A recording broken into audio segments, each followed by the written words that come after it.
राधे राधे। आज सुबह जैसे ही मैं यहाँ उठा तो मुझे भारत के विषय में कुछ लोगों ने संदेश दिए और कुछ न्यूज़ चैनल मैंने देखे, तो वहाँ पर जो दृश्य देखा उसको सुनकर देखकर मन बहुत दुखी हुआ। जैसा कि आपको पता है कि राम रहीम जी के ऊपर कोर्ट ने निर्णय दिया है, तो उनके फॉलोअर्स ने जो भी किया हमको सोचना चाहिए कुछ। मुझे नहीं पता कि उनके साथ न्याय हुआ क्या अन्याय हुआ, मैं उसके विषय में कुछ भी नहीं कहना चाहता, लेकिन उसके बाद उस डिसीजन के बाद जो हुआ वो वाकई अच्छा तो नहीं हुआ। कम से कम 30 लोगों की मृत्यु, क्या ये अच्छा है? सड़कों पर उत्पात, क्या ये अच्छा है?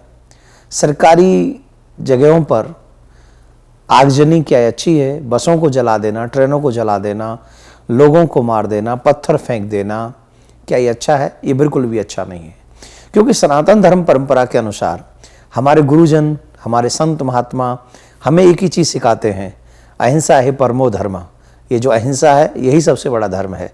और अब तक देश में जितने भी आंदोलन हुए हैं जिनमें हिंसा नहीं हुई है उन्हीं को सम्मान मिला है, और जिनमें हिंसा हुई है उनमें ये कभी भी उन लोगों ने उनसे एक्सेप्ट नहीं किया है। तो आप सबसे मेरा एक आग्रह है कि आप जो कर रहे हैं इसे देखकर न तो हमारे और आपके विचारों को समाज स्वीकार करेगा, न आपके गुरु का सम्मान बढ़ेगा, और न आपके गुरु, क्योंकि सनातन धर्म का कोई भी गुरु हमें हिंसा करना नहीं सिखा सकता।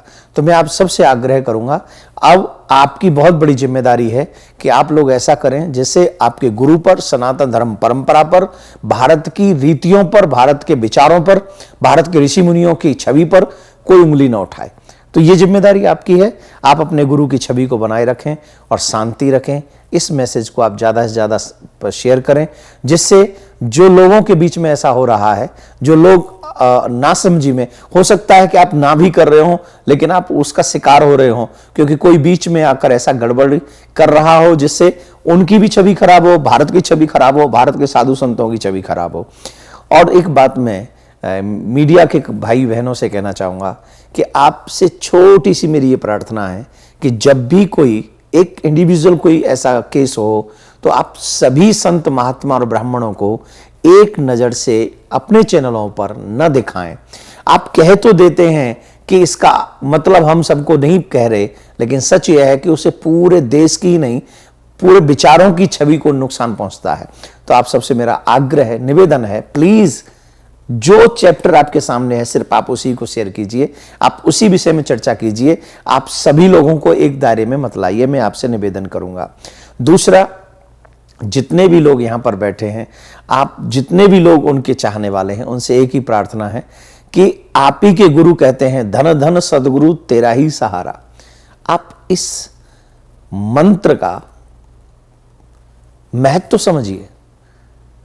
जब आपको अपने गुरु के शब्दों पर भरोसा है तो आप सिर्फ भगवान का भजन कीजिए, भगवान से प्रार्थना कीजिए, ईश्वर से प्रार्थना कीजिए। मैं निश्चित तौर पर कहता हूं कि भगवान न्याय करेंगे, अन्याय नहीं करेंगे।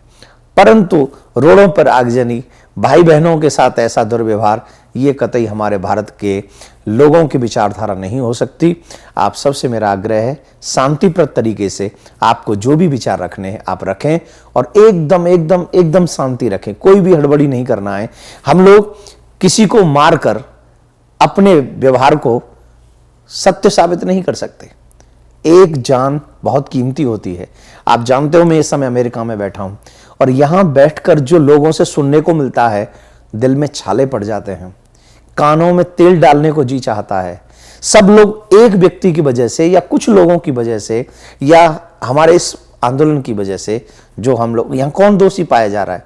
सब लोग कह रहे हैं उन्हीं के चाहने वालों ने, चाहे आपने कुछ नहीं किया, लेकिन यहां सब लोग कहते हैं कि उन्हीं के चाहने वालों ने 30 लोगों की जान ले ली।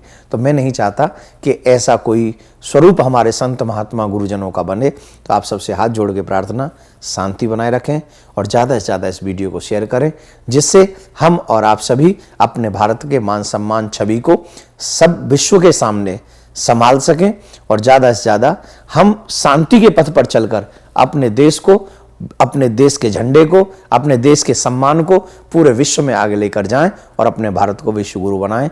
यही शुभकामना करते हुए भगवान सबका मंगल करे, भगवान सबको सद्विचार दे।